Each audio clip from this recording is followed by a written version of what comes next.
Vandeham Sri Guru Sri Juta Padakamalam Sri Guru Vaishnavangscha.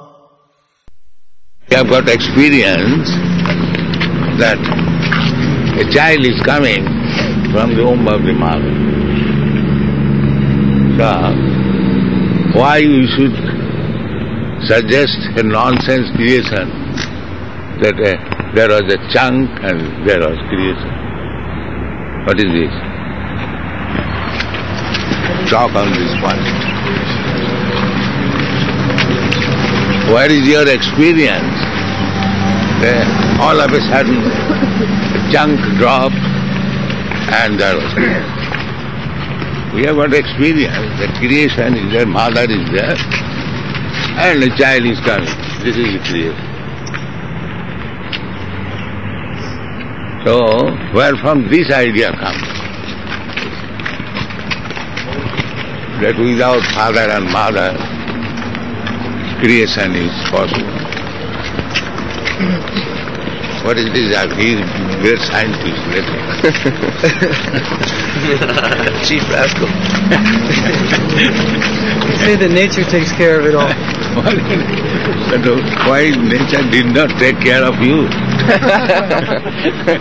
Therefore you are arrested. See the Prabhupada? The trees, they produce seeds.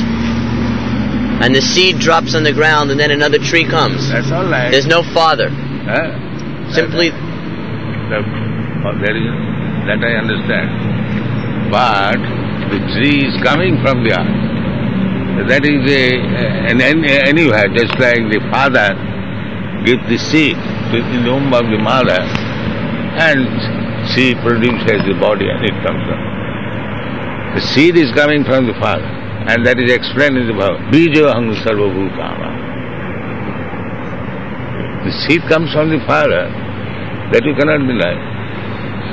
Mother without seed cannot be pregnant and cannot give child.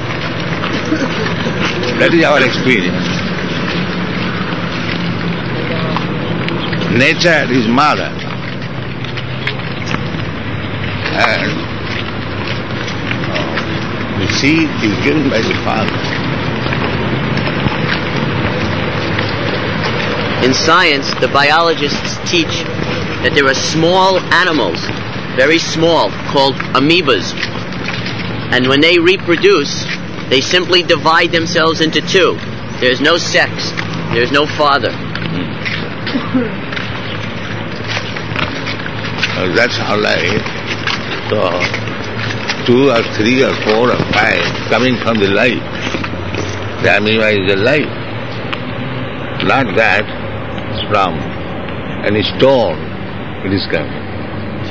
The life is coming from life. That's a different way.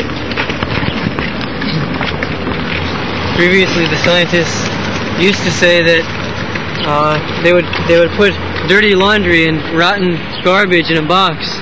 Then a few weeks later they would find rats. So they said that rats are made from garbage. So then this was presented as a very laughable theory. And then the next theory that was presented as the actual one was that life came from chemicals. First of all, life comes from rats.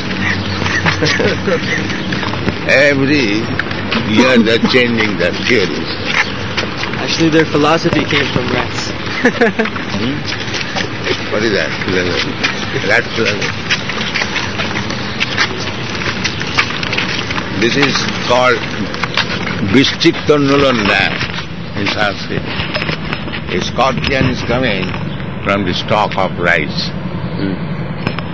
Actually, the scorpion's leg within the stalk of rice, and by fermentation, the eggs become scorpion and come out. Not that the rice is producing scorpion. The scientists know about that, and they say, yes, that is very laughable, primitive. But their new theory is simply that life comes from chemicals, so it's actually the same thing. Yeah, because rice is also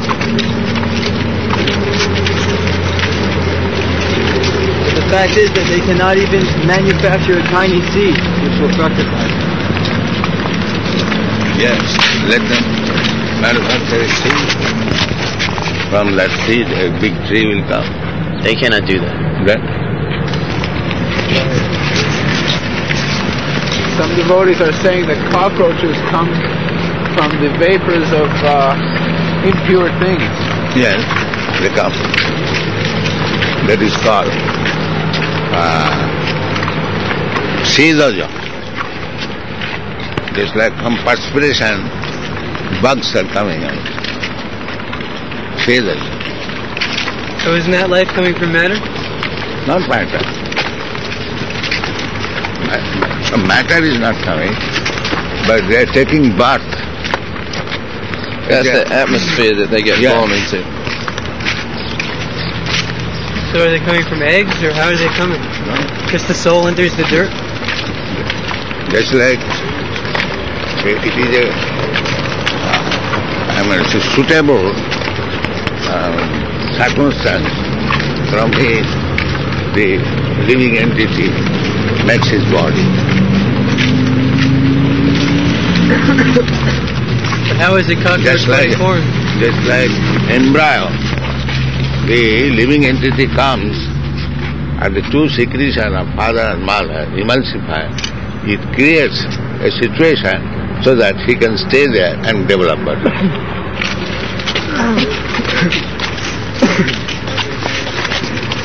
But it requires some emanation from a cockroach body in order to create another cockroach body.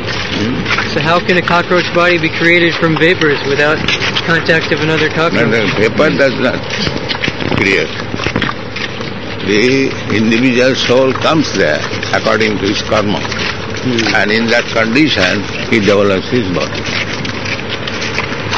Karmana daivanetrena jantu deha upapatti.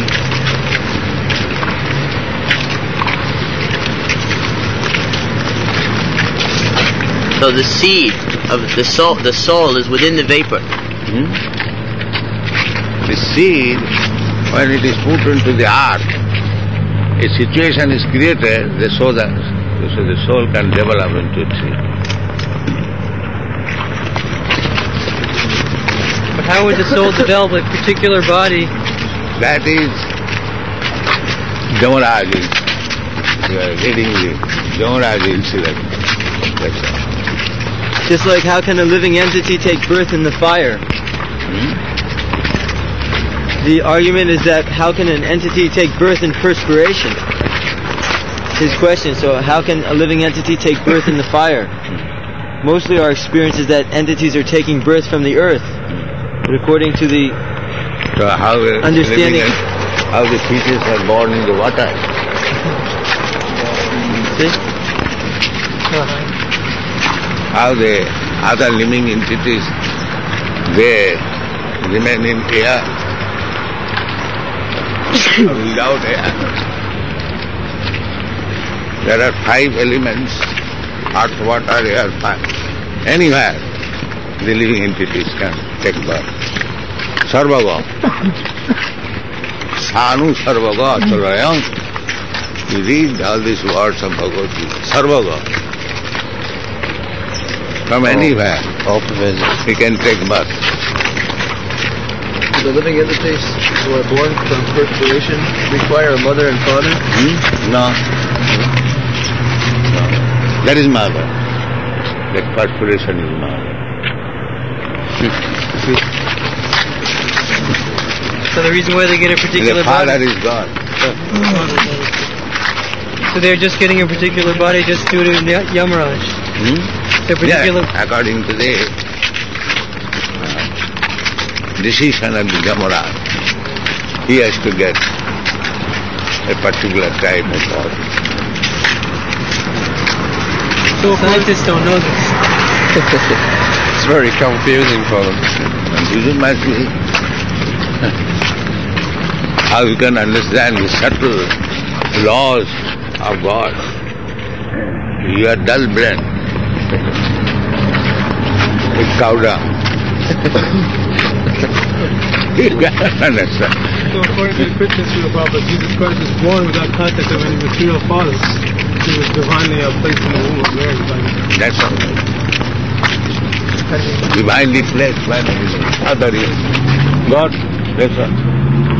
Well, do we have You cannot deny the Father. And he claims, I am son of God. Then, what is the argument? Would you like to walk this way?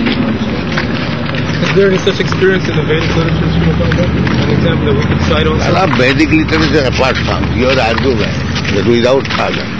How it is without Father?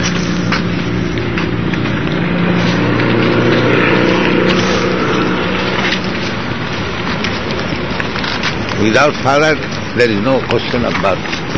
Without Mother, there is no question.